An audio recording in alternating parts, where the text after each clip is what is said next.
This wasn't paranoia, it was a habit I'd developed after a bad experience in my 20s where I'd lost a deposit I couldn't afford to lose over a carpet stain I genuinely hadn't caused. I had no proof it wasn't me and no recourse. I swore I'd never be in that position again. So every 6 months, when the clocks changed a neat, memorable prompt, I walked through every room of every rental property I lived in with my phone and photographed everything. Walls, floors, ceilings, fixtures, appliances, the inside of cupboards, the condition of seals around baths and showers, the state of grout, the wear on carpets. I saved everything to the cloud, organized by date, 6 years of twice-yearly walkthroughs, 12 sets of photographs showing the same flat, in the same condition, maintained to the same standard throughout the entire tenancy. My landlord had no idea. The checkout was a Thursday morning. He walked through the property with me, clipboard in hand, the manner of a man who had done this many times and had developed a system. He spent a long time on the bathroom. He noted the kitchen worktop. He crouched down to examine the carpet in the bedroom with an intensity that I found difficult not to find theatrical. He shook my hand at the end, said he'd be in touch about the deposit once he'd had a chance to get some quotes. I thanked him politely. Then I went home and organized my photographs. His list arrived 12 days later. It was detailed and specific in the way that lists are when someone has put real effort into constructing them. The bathroom sealant needed replacing. He'd attached a quote for £240. The kitchen worktop had surface damage, £180 for repair.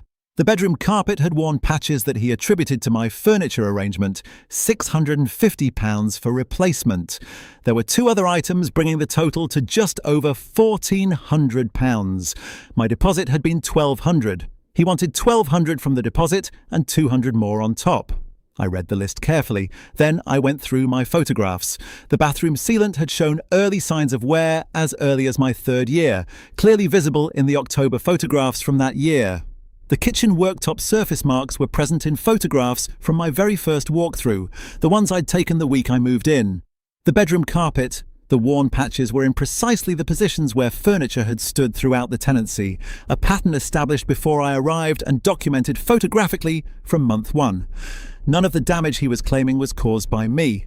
All of it was pre-existing or represented normal wear and tear over 6 years. I had 12 sets of photographs, time-stamped and geotagged, proving it.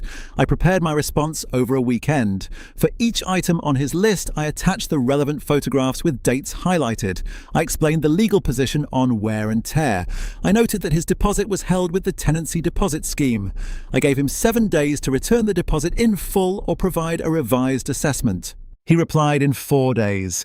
The tone had shifted considerably. He said he had reviewed my photographs and accepted that several of the items predated my tenancy or represented fair wear and tear.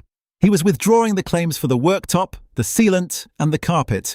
He wanted to maintain a claim for one smaller item, a broken blind in the spare room, £80, which I accepted because the blind had indeed broken during my tenancy and £80 was reasonable.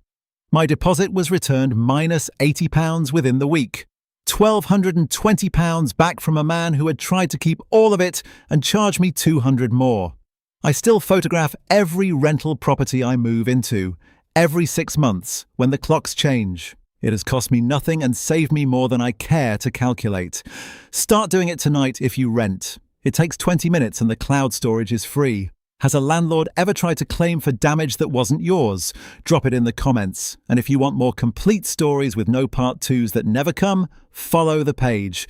New story every day.